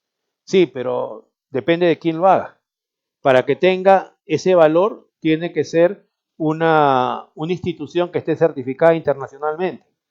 O sea, una institución que va a decir, cuenta con todos los instrumentos necesarios para hacer la prueba de ADN. O sea, cualquiera no puede hacer una prueba de ADN, si no los márgenes de error son altos. Pero aparte de eso, también depende del procedimiento que se haya seguido para tomar la muestra, o sea, la cadena de custodia. Porque si no, ahí hay una manipulación, hay un error y por más que el instituto sea el más calificado, cuente con los más grandes instrumentos, ¿qué va a pasar? Va a salir negativo, se dice falso positivo, entonces hay que tener cuidado con eso. O sea, tampoco cualquier instituto puede encargarse de dar esta clase de certificación, ¿no? Entonces, en el acuerdo plenario penal 4-2015, que se refiere al valor de la pericia, ya no se cita exactamente esa sentencia de la Corte Suprema norteamericana del caso Dauber versus Merrell, porque se piensa, ¿no? Pero no estamos en Estados Unidos, la valla no puede ser tan alta, muchas exigencias, pero a ver, nosotros estamos en Lima y en Lima se puede graficar lo que yo voy a decir y es contundente. A ver, si una persona considera que otra le ha falsificado la firma y nos vamos al fiscal, ¿qué va a hacer el fiscal con esa denuncia? ¿Qué va a hacer? ¿A quién lo va a derivar para que nos diga que la firma es falsa o no? A la policía, ¿no es cierto? La policía, un perito, nos va a decir si la firma es falsa o no es falsa. Depende de él que el fiscal acuse y que el juez condene o que el fiscal archive el caso. ¿Y quién controla que el procedimiento que ha seguido el señor policía para decirnos que la firma es falsa o no es falsa es el que corresponde? Peor todavía por lo siguiente. En los mismos Estados Unidos de Norteamérica, el año 2009, se ha repetido el informe el año 2016, se ha dicho, todo lo que sean técnicas forenses no es científico. Todo lo que sean técnicas forenses no es científico. La ciencia es la verdad. Todo lo que sean técnicas forenses no es científico y entonces no es la verdad. La pericia grafotécnica, ¿qué cosa es una técnica forense? La pericia dactiloscópica, ¿qué cosa es una técnica forense? En los Estados Unidos no vale como prueba. Solo vale como indicio. ¿Qué quiere decir? Es un dato más que hay que corroborarlo con otra información. Nosotros le estamos dando un mayor valor. ¿Por qué? Porque desconocemos estos temas de la ciencia, de la técnica, de los protocolos, de los métodos. Y entonces se entiende que ahora, con el Acuerdo Plenario Penal 4-2015, se dice, dos son los requisitos a los cuales hay que someter a un informe para que tenga el valor de pericia. Número 1, idoneidad. Tiene que ver con quién lo haya hecho. Quién lo haya hecho. Número 2, método. Tiene que ver con cómo se haya hecho. O sea, idoneidad, ¿quién lo hizo? Tiene título, tiene maestría, tiene un doctorado, tiene algunos estudios especializados. También hay que tener en cuenta que en el Código Procesal Penal no se establece que siempre los que hagan esta clase de informe deben tener título profesional, porque va a haber lugares en el Perú, no digo Lima, estamos en el centro del Perú, digo en la sierra, en la selva, que la persona que sepa más del tema no va a tener título, pero lo hace él o no lo hace nadie. Entonces el juez no sabe del tema. Entonces ya veremos qué valor le va a dar el fiscal, ya veremos qué valor le va a dar el defensor. En todo el Perú lesionan, en todo el Perú matan, en todo el Perú hay violación a la libertad sexual, pero en todo el Perú no hay un médico del Ministerio Público, tampoco hay un médico de salud, porque cuando no hay uno del Ministerio Público podría entrar el de salud, o podría entrar alguien del Ministerio de Salud, pero tampoco lo hay en todo el Perú, lo hay en las capitales, de los departamentos o de las principales provincias. Pero repito, en todo el Perú lesionan, en todo el Perú matan, en todo el Perú hay violación a la libertad sexual, Pero en todo el Perú siempre va a haber un médico serumista. ¿Quién es un médico serumista? Es uno que se acaba de titular. Y si lo hace él, ¿le podemos asignar el nombre de pericia? Porque lo hace él o no lo hace nadie. Y si no lo hace nadie, hay menos información y puede haber impunidad. ¿Me entiende? Entonces ahí hay que tomar en cuenta que por eso, claro, cuando uno dice, pero perito es experto, si se acaba de titular, ¿cómo va a ser perito? Pero también hay una regla de la experiencia que es la siguiente. Los profesionales jóvenes se ciñen estrictamente a los protocolos. El protocolo o el método es la ciencia, no es solo el que lo hace. Más bien pasa que con muchos de nosotros que tenemos muchos años en alguna profesión, creemos que lo sabemos todo y lo hacemos conforme a ese conocimiento que creemos que tenemos. ¿Y qué ocurre? Nos equivocamos. Entonces, por eso, si dos son los requisitos, idoneidad y método, o sea, quién lo hace y cómo se hace, ¿qué es lo que tendrá mayor peso? ¿Cómo se hace? Que se cumpla estrictamente con el protocolo. Entonces, lo que tenemos que averiguar siempre que hay una pericia es cuál es el método que corresponde en ese caso y si se ha ceñido estrictamente al método. Además, si ustedes ven los protocolos que hay en el Ministerio Público, a partir de septiembre del 2016, tanto para pericia psicológica como para pericia médico-legal, dice que no importa quién lo haga, el profesional que lo haga, aunque sea particular, debe cumplir haciéndolo con el protocolo que ellos han sacado. Si se ciñen estrictamente a eso, ¿qué va a pasar? Es ciencia. Y si es ciencia, contribuye a la verdad. Si no se ciñe, sea público, sea privado, no va a ser ciencia y no va a tener valor de verdad. ¿Quién tiene que controlar eso? Se supone que primero tendría que ser el señor fiscal, que tiene que actuar objetivamente, el principio de legalidad, pero segundo la defensa y tercero el juez, ¿no? Por eso va a haber un procedimiento para hacerle preguntas a la persona que dice que es un perito, de primero quién es y segundo cómo es que lo ha hecho y recién ahí después entra el que trajo el perito haciéndole preguntas, después el contraexamen, en fin, etc, etc, ¿no? Entonces, estamos avanzando. 4-2015, Acuerdo Plenario Penal 4-2015, que es donde se establece eso, ¿no? Entonces, en ese acuerdo plenario penal, también hemos dicho algo importante que es lo siguiente, a ver, que la pericia tiene tres partes. La pericia tiene tres partes. La primera parte es, para hacer una pericia, ¿qué necesitamos? Información, ¿no? Los insumos, ¿no? En diligencias preliminares se va a tratar de obtener esa información, en la investigación preparatoria, depende de qué se trate, pues porque estábamos hablando, ¿qué pasa si es un caso de enriquecimiento ilícito, por ejemplo? Enriquecimiento ilícito, ¿no? Contra un funcionario público, se supone que sus ingresos y egresos deberían cuadrar, tenemos los informes que va a dar el Estado, ¿qué pasa si tiene una cantidad de ingresos mayores a los percibidos por su remuneración, ¿no? Entonces, ahí es un poco más complejo, entonces habría que ver qué cantidad de años, de qué se trata. Muchos dicen, no, mi esposa trabajaba, pero era informal, mis hijos también trabajaban, pero era informal, no, yo ahorraba en tal lugar, no gastaba, en fin, dan una serie de explicaciones para tratar que justifique sus ingresos con el monto que se ha detectado. Entonces, número uno, información, ¿no? O sea, los insumos para hacer la pericia. Número dos, el Código Procesal Penal que establece, que exige que sea escrito. Y número tres, que el perito vaya al juicio oral a sustentarlo. O sea, tiene tres partes una pericia, tiene tres partes. ¿Por qué les digo eso? Porque, bueno, trataremos de que se haga dependiendo de la urgencia, ¿no? Un examen médico legal en un delito sexual debería ser en diligencias preliminares, ¿no? Sería interesante, más rápido, contribuye a que se pueda avanzar el caso. Pero, ¿qué pasa si llega a la etapa intermedia y ya tenemos la pericia por escrito? Vamos a ponernos en el caso que tengamos la pericia por escrito. Entonces, lo que va a pasar es que el fiscal diga, ofrezco el examen del perito. La contraparte que dice, no hay objeción, admitido. Después dice, ofrezco el informe escrito. Y entonces el juez diga que no lo admite. ¿Para qué quiere usted el informe escrito si ya va a venir el perito? Entonces, menos le va a aceptar que la información que se entiende se ha tomado en cuenta para hacer la pericia también se pueda debatir en el juicio oral. Entonces, el primer punto es, si el perito va al juicio oral, ¿sobre qué creen que le va a preguntar? ¿Sobre lo que se le ocurre al fiscal, al defensor, o sobre lo que contiene la pericia por escrito? Y entonces, ¿cómo vamos a discutir algo sin tener la pericia por escrito? ¿Cómo vamos a contrastar que lo que me va a decir tiene relación con lo que me ha puesto por escrito? Con mi abogado defensor, yo tengo mi perito de parte, también podría tener si tengo recursos como investigado dentro del caso, ¿no?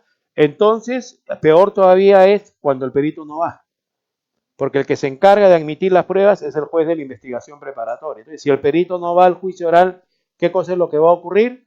Que le interese que se oralice la pericia escrita, le ofrezca al nuevo juez, que es el juez del juicio, quiero esto, y el juez del juicio le dice, ¿sabe qué? Ya precluyó su oportunidad porque usted debió pedirlo en la etapa intermedia. Pero yo lo pedí en la etapa intermedia y el juez de la etapa intermedia me lo rechazó porque me dijo para qué quería que se admita si va a ir el perito a la audiencia de inmediación. ¿Se dan cuenta? O sea, por desconocimiento de conceptos, de dogmática, de derecho procesal penal, se estaba actuando mal. Entonces, ahí en ese mismo acuerdo plenario penal 4-2015 se dice, no, la pericia es una unidad, la pericia tiene 3 partes y por lo tanto se tiene que aceptar. Obviamente cuando se trata de la información va a haber pericias que requieran tomos y tomos, no se va a llevar todo. Puntualmente se tendría que decir, yo quiero que estas piezas sean las que se discutan. ¿Por qué? Porque puede ser que la pericia diga A cuando esos puntos de la información sean para que la pericia diga Z. Entonces yo con mi perito de parte tengo que controlar la calidad de esa información y lo que tengo que hacer es ir a refutarla en el juicio. ¿Usted quiere preguntar algo? Sí. Buenas noches, doctor, y buenas noches a todos los colegas. Efectivamente, doctor, en este contexto quiero pedir cuál es su punto de vista, qué opinión le merece el artículo 13 del reglamento de la ley 30.364 que establece en el caso de delitos de lesiones por violencia psicológica con informes psicológicos del Centro Emergencia Mujer, puede ser de un centro de salud, una posta médica, ¿no? Entre otros, que amplía, están llamados, según ley y facultados, para calificar, dice, ¿no? La existencia de daño psicológico o maltrato. Ya. Y con esto, pues, en muchos casos vemos que en el país se están yendo a juicio, ¿no? Y que incluso se están solicitando de acuerdo a la gravedad de los hechos y se están dictando prisión preventiva. Entonces, esto estamos viendo ahora un poco a la luz también de lo que es el acuerdo plenario y en estricto, ¿no? No solamente con la concurrencia de disciplinas, sino como usted bien lo dice, la ciencia, ¿no? Pero esa es la situación que estamos viviendo en nuestro país. Bueno, no hay congreso ahora, ¿no? Pero si hubiera, podría salir una ley que diga que son las 7:35 de la mañana y son las 7:35 de la noche, ¿no? Podría, digo. Entonces, la pregunta es, o sea, si no lo hacen los peritos del Ministerio Público, ¿no tiene que estar sujeto a un control científico? Simplemente esa es la pregunta. Si lo hacen los peritos del Ministerio Público, hay que controlar el protocolo que se utilizó para ello, pero si lo hacen los peritos de otra institución, no. Si la ley dice que no, eso es irracional, se está afectando algún derecho. El proceso penal, decíamos antes que usted llegue, que debe tender a descubrir la verdad. Debe tender a descubrir la verdad. Entonces, porque la ley me dice, si lo hacen otros funcionarios, tiene el máximo valor, me parece que eso en un contexto de lo cual estamos hablando no tiene un valor constitucional, ¿no? Habría que apreciar. En todo caso, la pregunta sería más compleja todavía y sería la siguiente. No importa quién lo haga, si sean la institución que usted dice, lo hacen los peritos médicos legales, la pregunta es la siguiente. Se han creado nuevos delitos, ¿no? Violencia psicológica, violencia psíquica, los delitos de violencia familiar, y hay faltas, y hay delitos de lesiones leves y de lesiones graves. Cuando eran físicas no había problema porque era hasta 5 días de falta contra la persona, de 11 a 29 leves, de 30 para arriba graves, pero ahora tiene que ver con la mente. Y cuando tiene que ver con la mente, ya estamos hablando de neurociencia. La neurociencia tiene que ver con el conocimiento de nuestro cerebro, de la mente. Estamos entrando en un mundo que si nosotros que somos abogados no sabemos muchas cosas respecto a eso, ¿quiénes serían los únicos que nos podrían dar una información especializada? Y la pregunta, sea cualquier institución, la garantía de que esa información sea especializada es que me demuestren que el método que han utilizado es el racional, el que corresponde a ese resultado. Hasta donde yo sé, y tiene que ver con nuestro tema, su pregunta es muy buena, es ¿cuánto duran las diligencias preliminares en un caso común y corriente? ¿Cuánto deberían durar? 60 días. ¿Qué dicen los expertos? Para hacer un diagnóstico, para saber si una persona tiene una lesión en los términos que usted plantea, 6 meses. 6 meses mínimo. Hay que hacer evaluaciones, hay una serie de evaluaciones para que tenga el valor y todos esos test deben hacerse en un periodo de 6 meses. ¿Se dan cuenta? Entonces, ¿qué pasa? Ahora se hace una especie de análisis procesal y si va combinado con lesiones físicas, entonces se avanza con la imputación por las lesiones físicas y se espera después para ver otro tema. Y justo ese es el trabajo del abogado, ¿no? El abogado, el fiscal, el juez, porque el escenario es ese, que no hayan errores, ¿no? Estábamos hablando nosotros de graves errores judiciales por condenas, porque inducidos por personas que se dicen peritos, pero que se equivocaron y que indujeron errores a los fiscales, a los defensores y a los jueces y de condenas, penas altas. Y por eso también este tema, ¿no? O sea, si es que no se utiliza el tiempo necesario ni los instrumentos necesarios para elaborar un informe que se quiera que tenga la calidad de pericia, no le podemos asignar ese valor. Yo creo que es un problema bien delicado ese tema, porque acaso, ¿cómo están haciendo los psicólogos que trabajan en la institución que usted indica para decir esto tiene el mayor valor científico? ¿Cuál es el método que utilizan? ¿Cuál es el procedimiento? Porque eso tendríamos que saber eso, como por ejemplo, a ver, yo les preguntaría lo siguiente. Hace un año se murió un científico que estaba sentado en una silla de ruedas y se comunicaba solamente por el movimiento de una pestaña, que creó una teoría. ¿Se enteraron ustedes que se murió ese señor? Que hasta se hizo una película de él.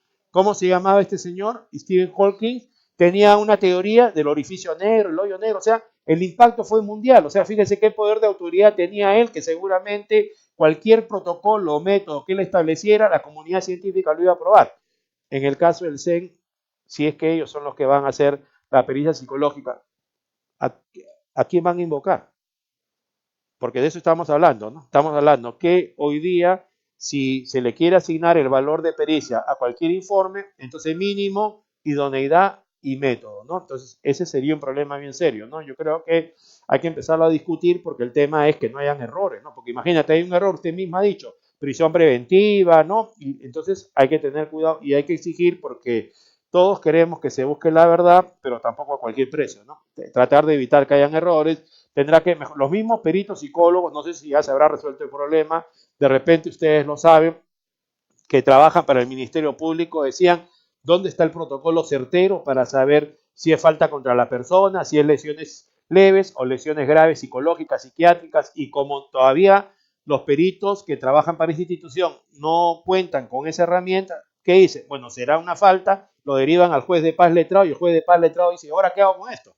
¿Cómo sé que falta si la fiscalía de la cual dependen los peritos psicólogos no puede lograr que le den la pericia psicológica? Yo, que soy juez de paz letrado, menos voy a lograr que algún perito psicólogo me dé a mí esta clase de información. O sea, por eso le decía, la ley dice algo que el proceso penal tiene que encontrar ese equilibrio entre garantías y eficiencia y no lo estamos encontrando, ¿no? Entonces, tenemos que trabajar intensamente para evitar errores, ¿no?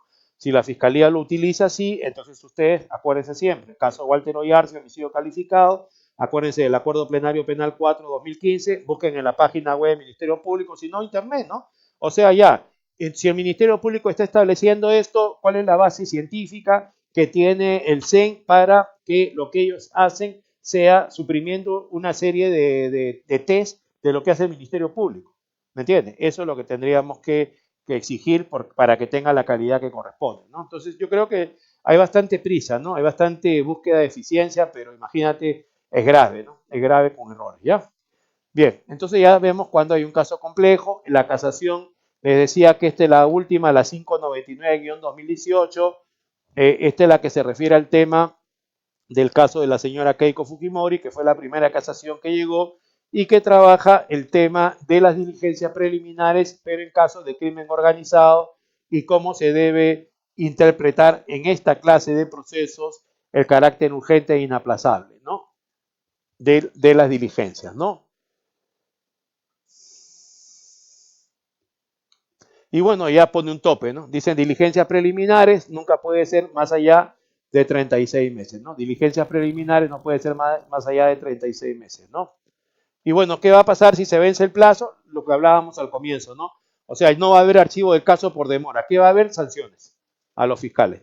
Claro, habrá que cambiar de fiscales, ya se verá qué cosa es lo que va a pasar, ¿no? Y bueno, de ahí viene el tema de qué se puede lograr en una audiencia de control de plazo, ¿no? Lograr en una audiencia de control de plazo que el juez de investigación preparatoria lo derive al fiscal para que el fiscal dé por concluida la investigación preparatoria, ¿no? Y a partir de ahí se entiende que empiece la nueva etapa, ¿no? La nueva etapa,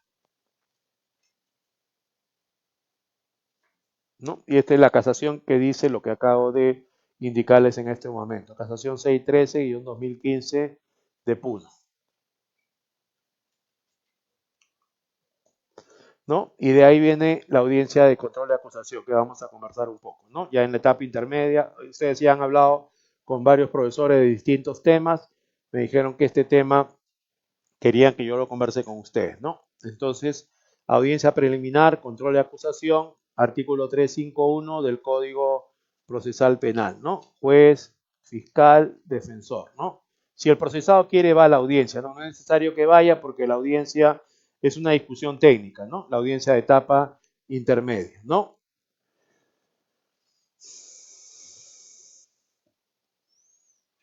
Entonces se entiende que se va a... llegue el caso para que empiece la etapa intermedia, entonces el señor fiscal se va a pronunciar, va a emitir un requerimiento de acusación que se va a poner en conocimiento de las partes por 10 días a fin que vean si es que hacen observaciones sustanciales o hacen observaciones formales. Después de eso, que se vence el plazo, eso también es interesante, o sea, a pesar de que se habla de oralidad hay que conocer las reglas, ¿no? En el Código Procesal Penal hay que conocer la jurisprudencia.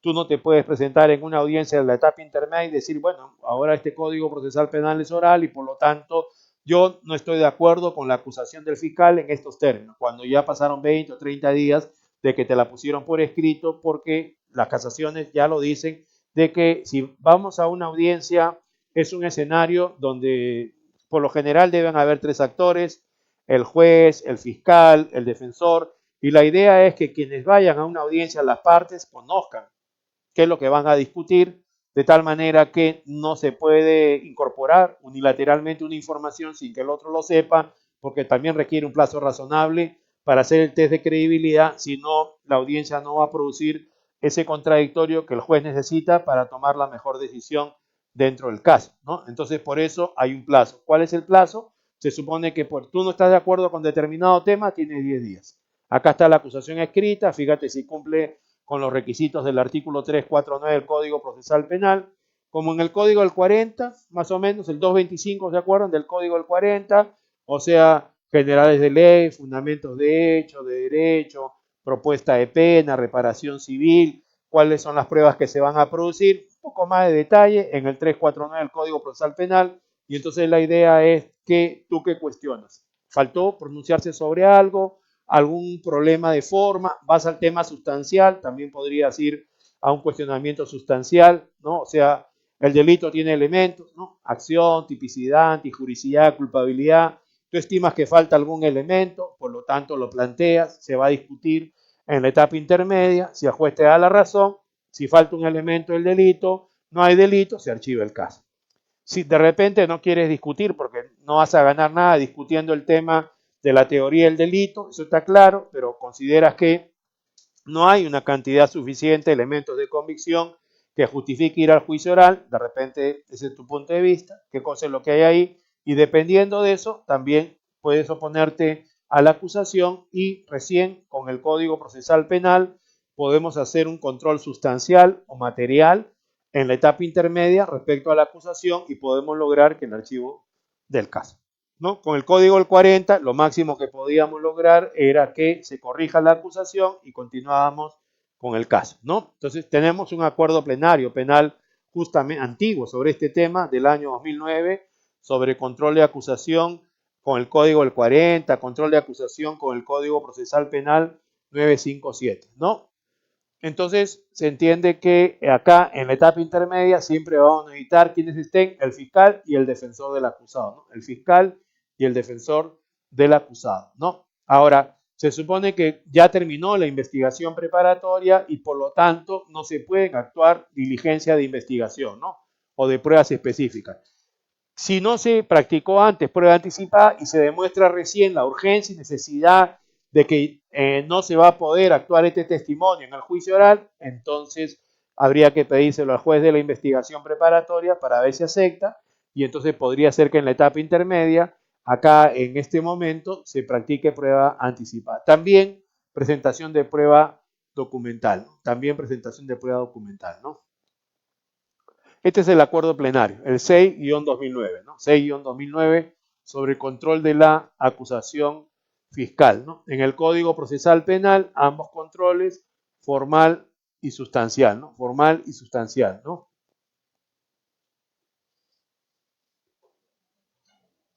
Como tiene que haber un orden, primero vamos a tratar de subsanar el control formal, ¿no? ¿Qué faltó? ¿Ha habido un error? ¿Hay alguna contradicción entre el tipo penal y el artículo que se invoca? En la reparación civil, ¿se ha omitido qué nombres, apellidos, a pesar de que en la parte de los fundamentos se dice quién sería el acusado, pero faltó en la parte de la conclusión, ¿no? De eso se trata. Entonces, primero se corrige todo el tema formal y después ya se pasa al tema de fondo, ¿no? Entonces, si el caso lo justifica, se puede suspender la audiencia para la subsanación y si no, se podría hacer dentro de la misma audiencia, ¿no? Si es una cosa muy simple, podría ser, y además depende también de qué es lo que dice el abogado. El abogado defensor es el que va a cuestionar. Si el fiscal está en condiciones en ese momento de poderlo corregir, se corrige y entonces se continúa con el control material de la acusación, ¿no?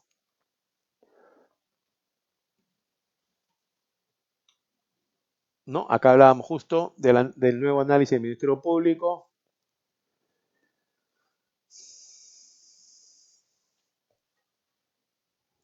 Entonces esto es lo que tenemos que ver cuando se produce este tema ya del control de la teoría del delito, ¿no? Por eso también la última oportunidad para deducir una excepción es la etapa intermedia, ¿no? A diferencia del código del 40, que decíamos, sí, en cualquier etapa del proceso, acá es en este momento. ¿Sí, doctor? Corrido traslado de la acusación, la acusación fiscal, puesto, mejor dicho, en conocimiento a las partes por el juzgado de mediación preparatoria, tiene 10 días para observar.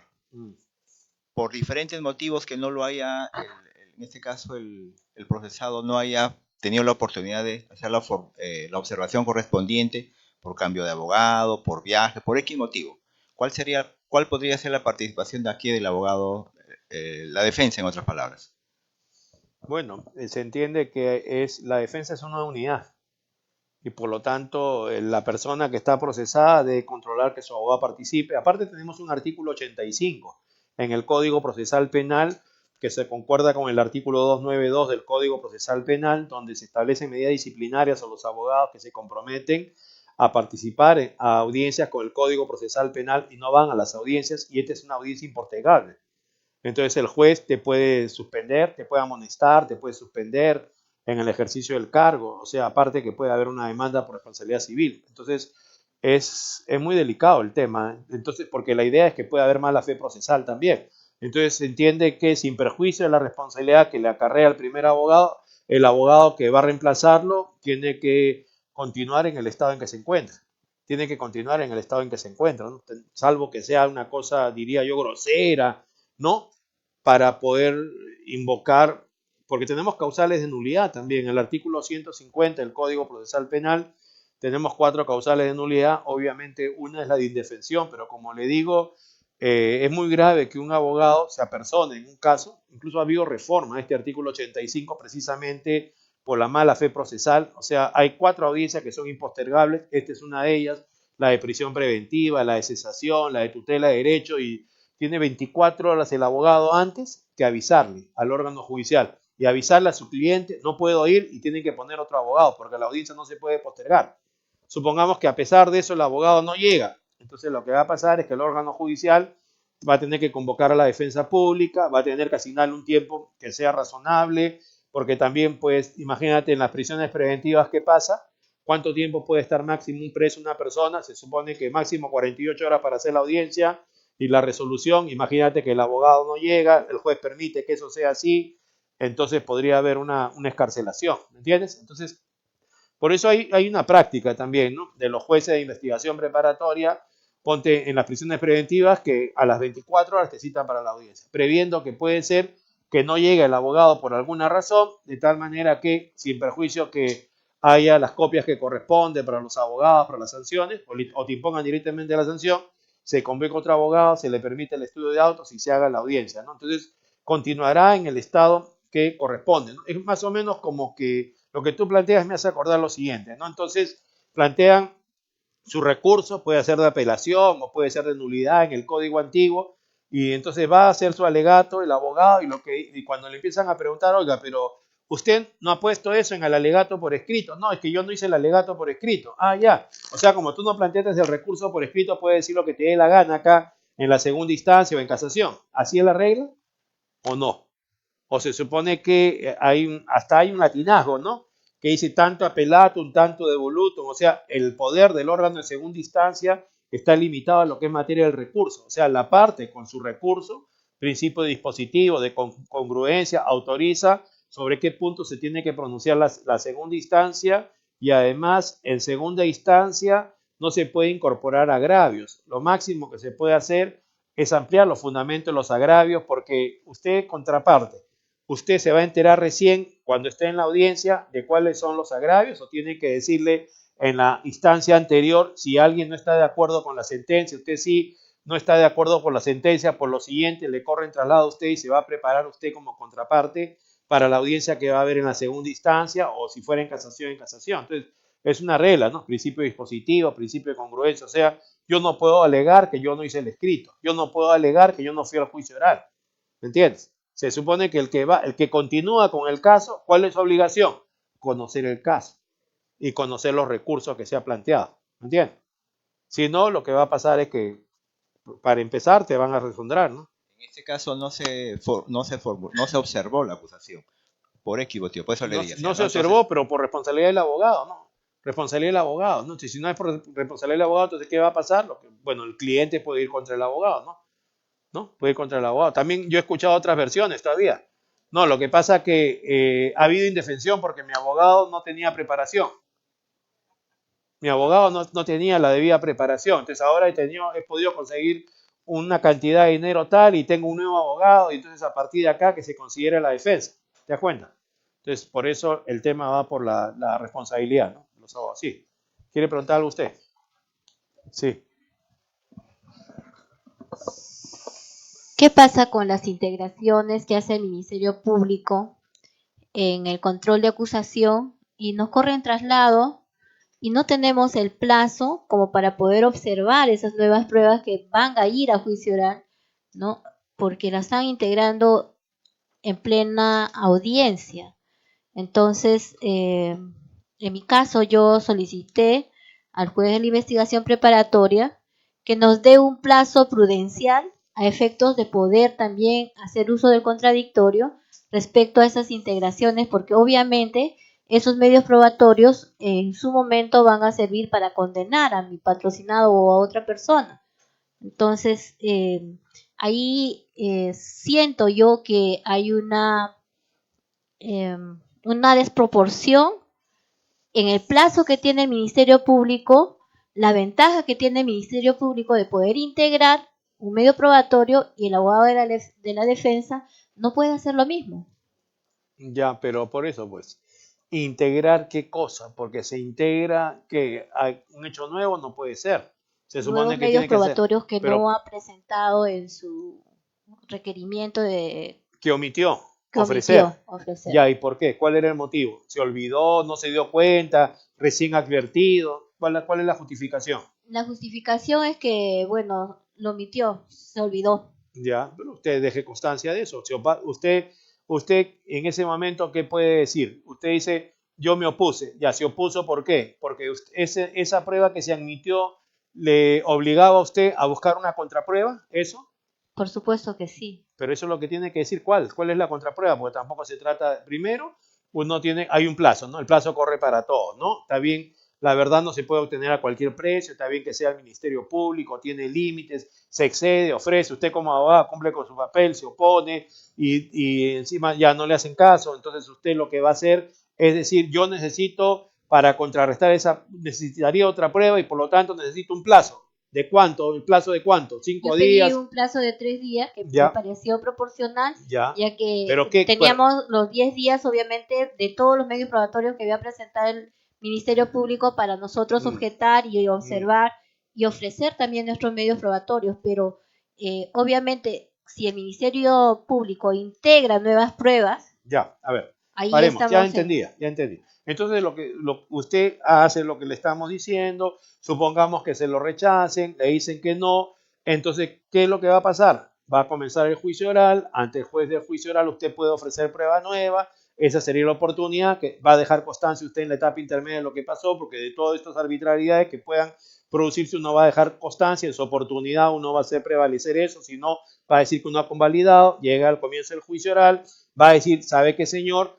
Hasta tal momento yo cumplí con la prueba que estimé procedía, pero como acá el juez de la investigación preparatoria le permitió que ofrezcan nuevas pruebas, estimo que a favor mío son las siguientes, que no las había advertido antes de eso, que son estas, bla, bla, bla, cumple con los requisitos y solicita que se la admita. Supongamos que tampoco le vaya bien, porque usted parece que tiene un poco de mala suerte. Entonces, al comienzo del juicio oral, no, pero puede ser así, usted es una guerrera, lucha a favor de la justicia, pero así es, la lucha es eterna, ¿no? Entonces el tema puede ser que no se la admita también, pero no hay que perder la fe, ¿no es cierto? Lo último que se pierde la fe, uno tiene que continuar luchando porque, ¿no es cierto? Sobre todo cuando uno defiende inocentes, con mayor razón, tiene que continuar la lucha, ¿no es cierto? Entonces lo que va a dejar usted, seguramente lo va a ofrecer, supongamos que se actúa arbitrariamente, va a quedar constancia, pero vamos al juicio, ¿no es cierto? Vamos a ir al juicio, ya tenemos ahí algunas cosas.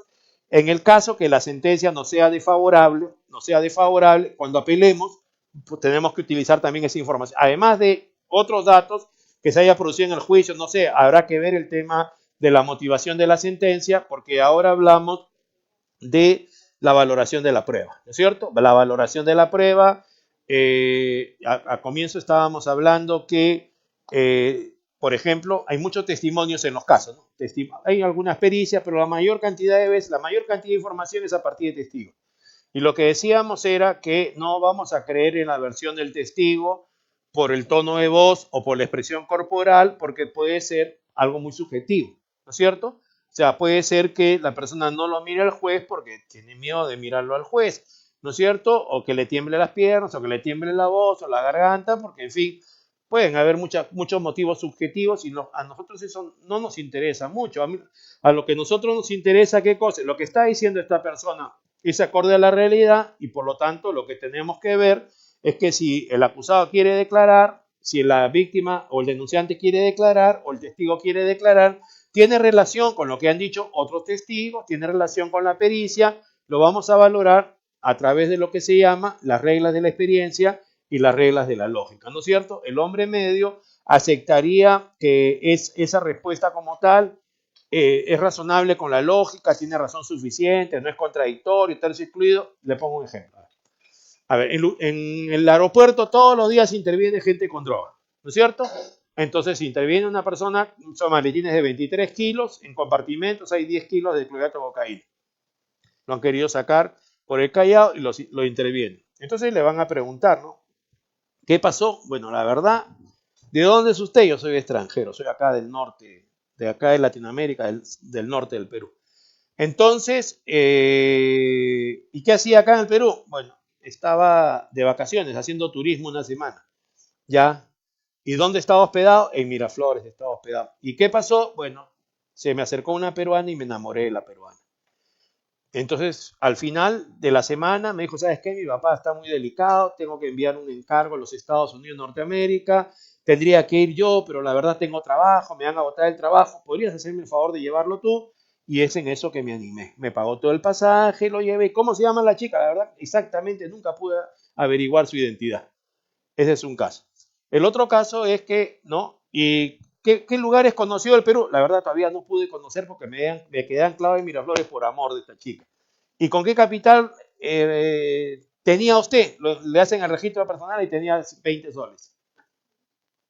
¿Qué te parece esa historia? Dentro de la regla de la experiencia, la lógica es creíble o no. La otra historia. Igual intervienen a un muchacho con la misma cantidad de droga, igualito, con la misma cantidad de droga, y lo que dice, su respuesta es, mi padre me ha entregado la maleta.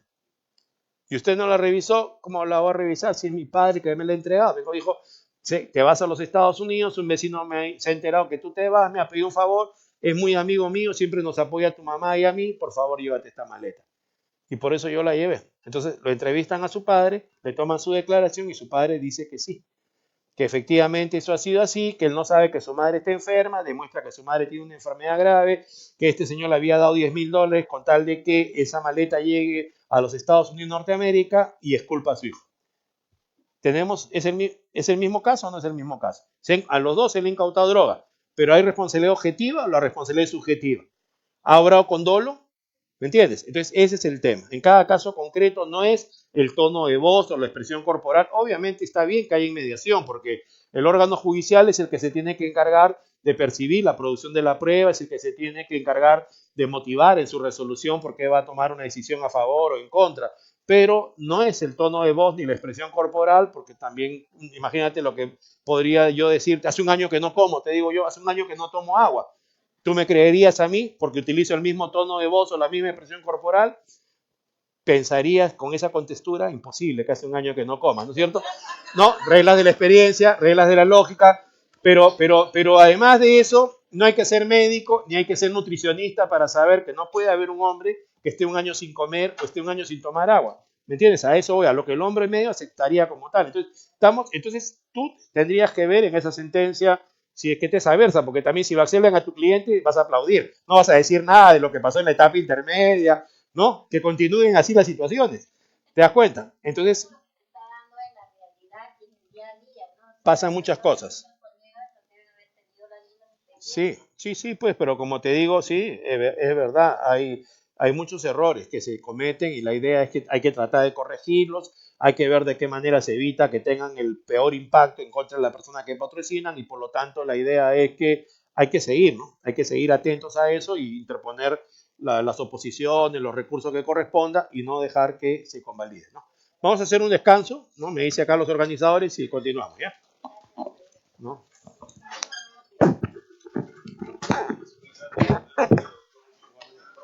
Gracias. Gracias.